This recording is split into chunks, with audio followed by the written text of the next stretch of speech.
नमस्कार, good evening, welcome. आज हम इंडियन पॉलिटी में प्रियम्बल के थर्ड पार्ट को कवर करने जा रहे हैं। इससे पहले दो वीडियो में आपको क्लैरिफाई किया है कि प्रियम्बल क्या होती है, प्रियम्बल कॉन्स्टिट्यूशन क्यों ऐड की गई, प्लस प्रियम्बल का मीनिंग क्या होती है। इसके हर एक आयाम को समझा गया है और जो भी बाकी वो भी हम समझेंगे।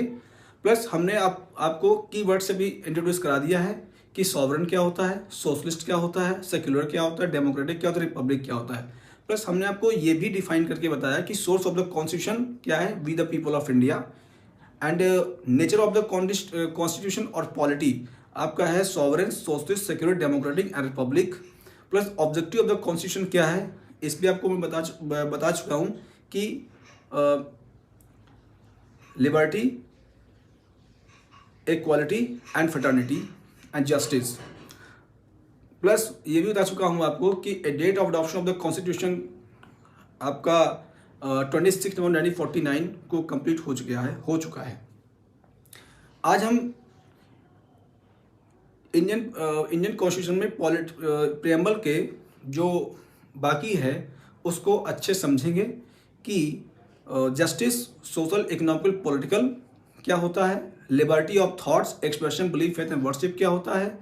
प्लस हम आपको ये भी समझने की कोशिश करेंगे कि फ्रेटर्निटी क्या होती है और date of adoption of the constitution 26 नवंबर 1949 के बारे में इंट्रोड्यूस करेंगे। तो चलिए स्टार्ट करते हैं। Preamble which is a very important part of the Indian constitutions. तो लेट्स गेट स्टार्ट्स। जैसा कि हमने प्रीवियस दो वीडियो में आपको बता चुका हूं, तो अब मैं आपको बताऊंगा justice of social, economical and political. मैं सबसे पहले आपको डिफाइन करता हूं सोशल। एक्चुअली आपने देखा होगा जब ब्रिटिश रूल कर रहे थे यहाँ पर, तो डिस्क्रिमिनेशन ज़्यादा था सोसाइटी में, कास्टिज्म में, रिलीजन में और प्लेस ऑफ बर्थ में। लेकिन जब हमारा कॉन्स्टिट्यूशन अडॉप्ट किया गया तो उसमें आर्टिकल 14 डिफाइन करता है every citizen of the India की सभी भारतीय कॉन्स्टिट्यूशन के समान हैं, सभी समान हैं, कोई असमान नहीं है। चाहे वो प्रेसिडेंट ऑफ इंडिया हो, चाहे वो सुप्रीम कोर्ट हो, चाहे वो प्राइम मिनिस्टर हो, चाहे वो काउंसिल मिनिस्टर्स हो, डिस्ट्रिक्ट मजिस्ट्रेट हो, चीफ मिनिस्टर्स हो, गवर्नर्स हो, एक लेबर हो, एक रिक्शा वाला हो, एक मजदूर हो, कोई भी हो, कानून से ऊपर कोई नहीं है और कानून से नीचे भी कोई नहीं है। सभी कानून नज़रों में, संविधान की नज़रों में सभी समान हैं।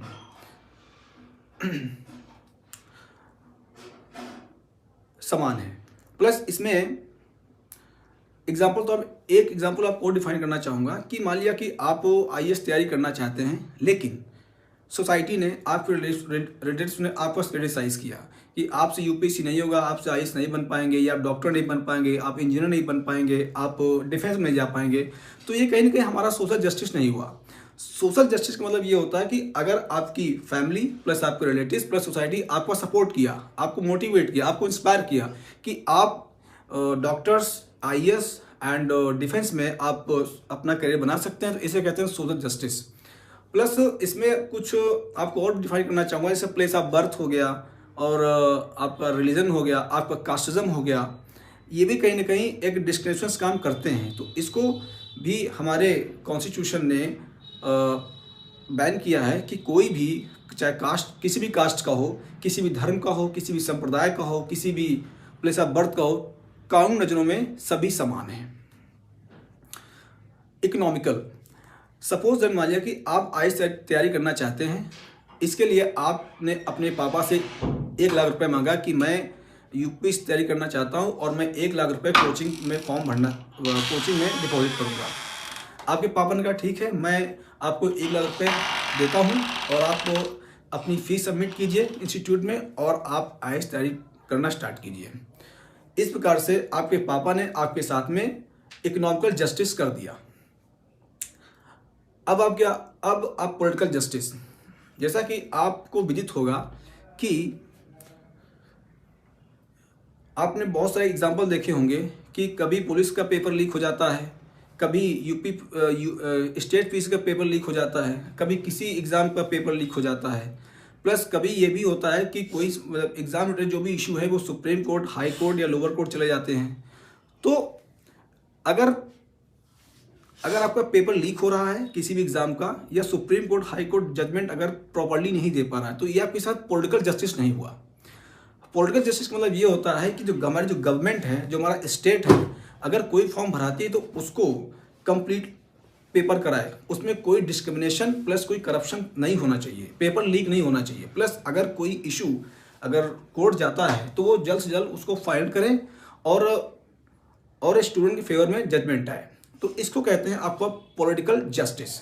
जैसे एग्जाम्पल तौर पर rights to vote plus voter list plus आपका फंडामेंटल राइट्स आर्टिकल 1235, कहीं ना कहीं ये आपके पॉलिटिकल जस्टिस से रिलेटेड है। प्लस आपका DPSP and directive principle of state policy social and economical justice को डिफाइन करते हैं। अब मैं आप बात करने जा रहा हूं लिबर्टी। लिबर्टी मतलब होता है स्वतंत्रता, यानी कि फ्रीडम। देखिए, हमारे संविधान ने आपको फ्रीडम दी है, आपको फ्रीडम प्रोवाइड कराई है कि आप एक कानून के दायरे में प्लस आप एक लिमिट में अपनी बात को किसी के सामने रख सकते हैं, आप स्वतंत्र हैं। Liberty of thoughts, expression, belief, faith and worship. तो जस्टिस हो गया 3 टाइप का, सोशल, इकोनॉमिकल एंड पॉलिटिकल। और लिबर्टी आपको दी गई 5 टाइप की, जिसमें आपका थॉट्स है, एक्सप्रेशंस है, बिलीफ है, फेथ है एंड वर्शिप है। थॉट्स मतलब विचार। आपके अंदर कोई दिमाग में कोई अगर विचार आया और उसको अपने किसी भी सोशल साइट्स पर या किसी भी मीडिया चैनल पर या किसी अन्य प्लेस पर अगर आप अपने रखते हैं उस बात को, तो इसे कहते हैं थॉट्स, यानी आपके विचार। और अगर आपके विचार को सुना गया, आपके उस विचार पर अमल किया गया, तो कहने कि आपके विचार, अब विचार 2 प्रकार के होते हैं, एक होता है नेगेटिव विचार, एक होता है पॉजिटिव विचार। तो इस पे नहीं जाएंगे। तो थॉट्स, एक्सप्रेशन, आप किस टाइप से एक्सप्रेस करते हैं, आप एंग्री में एक्सप्रेस करते हैं या आप स्मूथली एक्सप्रेस करते हैं, plus belief, faith and worship. अब आते हैं, अब आपको डिफाइन करता हूं कि इक्वालिटी क्या होती है। इक्वालिटी मतलब समानता। देखिए, आर्टिकल 14 डिफाइन करता है कि कॉन्स्टिट्यूशन की नज़रों में सभी समान हैं, लेकिन कभी कभी जब मैं सोसाइटी को सर्च करता हूं तो मुझे कहीं ना कहीं अनइक्वालिटी दिखती है। जैसे गरीब गरीब होता जा रहा है, अमीर अमीर होता जा रहा है, तो ये कहीं ना कहीं अनइक्वालिटी इंक्रीज हो रही है। हमें इसको ब्रेक करना है, हमें इसको कंट्रोल करना है। प्लस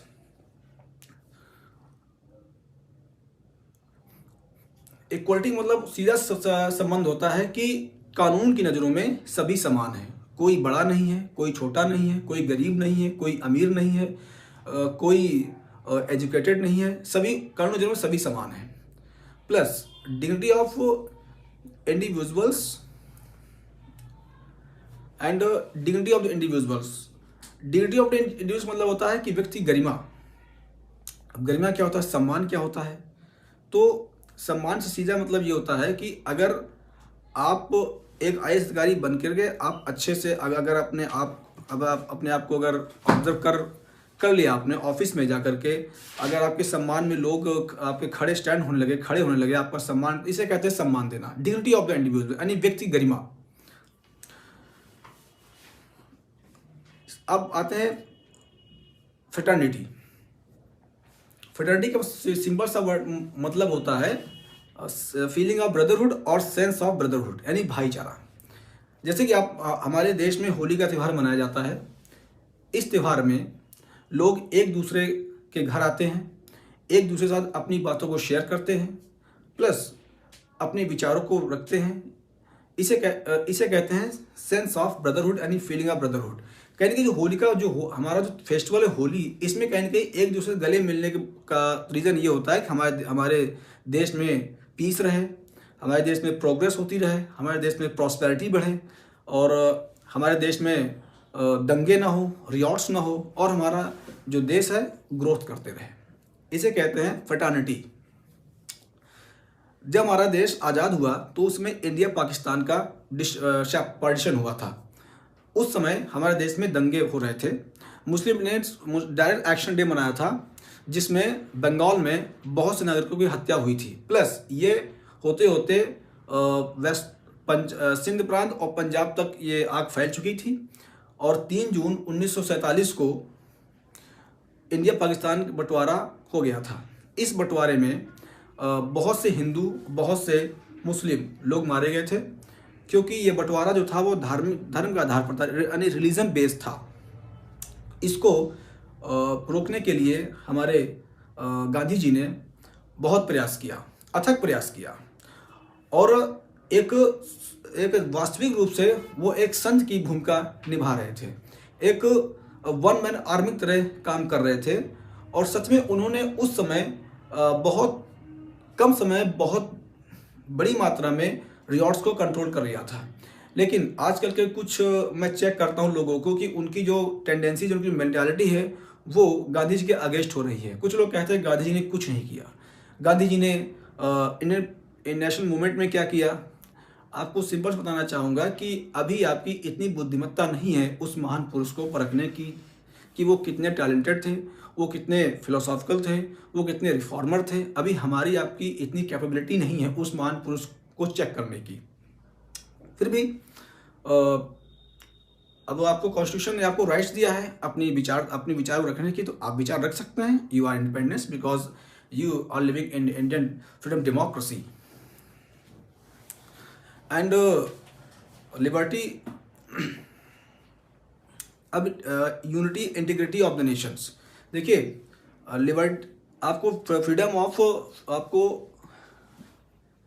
आपको लिबर्टी प्रोवाइड कराइए ताकि हमारे देश की यूनिटी और इंटीग्रिटी बरकरार रहे। इससे क्या होगा? फेडरलिटी से ये होगा कि जब देश में भाईचारा रहेगा तो देश में दंगे नहीं होंगे, दंगे नहीं होंगे तो देश में प्रोडक्शन बढ़ेगा, जब प्रोडक्शन बढ़ेगा तो कहीं कि हमारा देश ग्रोथ करेगा, जब ग्रोथ करेगा तो डेवलपमेंट होगा। तो हमारे जो कॉन्स्टिट्यूशन मेकर थे उन्होंने फ्रेटर्निटी को इसलिए ऐड किया ताकि देश में एक भाईचारा बना रहे, जिससे हमारा देश आगे ग्रोथ करे।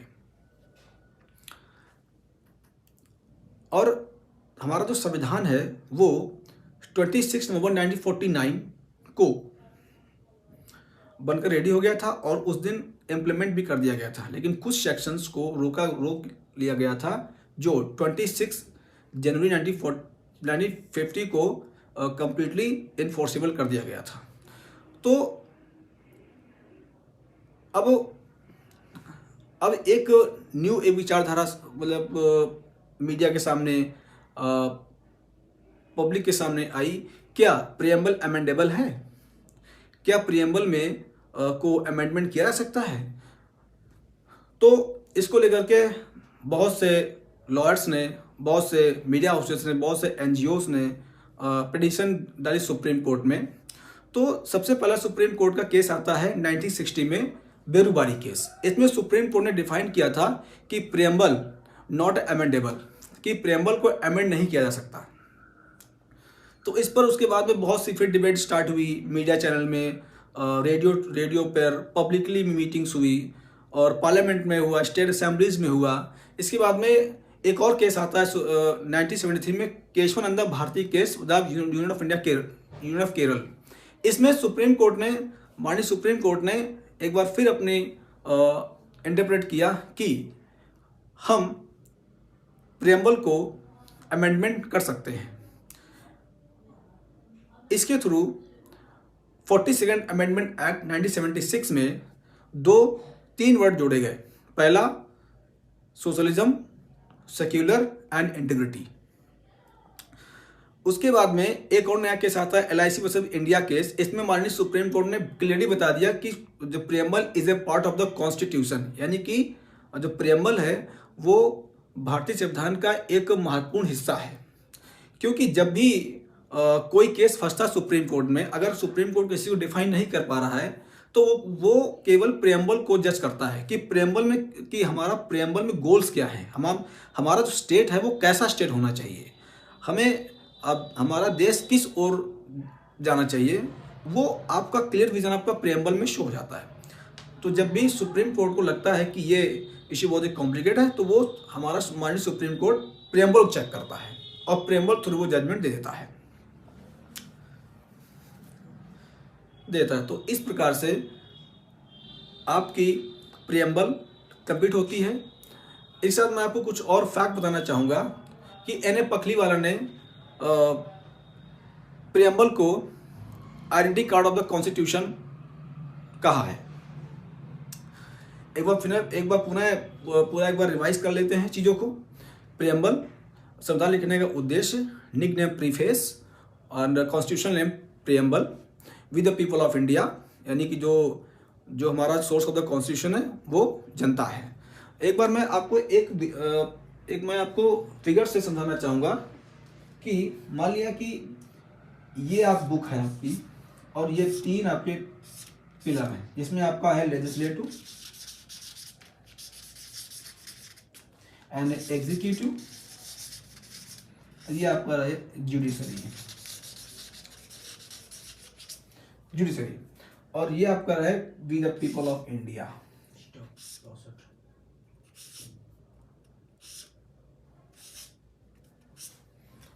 तो आपको सिंपल सा इसमें की समझ में आ रही है कि ये जो बुक है, ये बुक इनको पावर दे रही है कि आप ये कर सकते हैं ये, लेकिन इस बुक को पावर कौन दे रहा है? ये पीपल ऑफ इंडिया। यानी कि हमारा सबसे सर्वोच्च क्या है? संविधान। लेकिन संविधान से भी सर्वोच्च अगर कोई है तो हमारे देश की जनता, यानी कि we the people of India.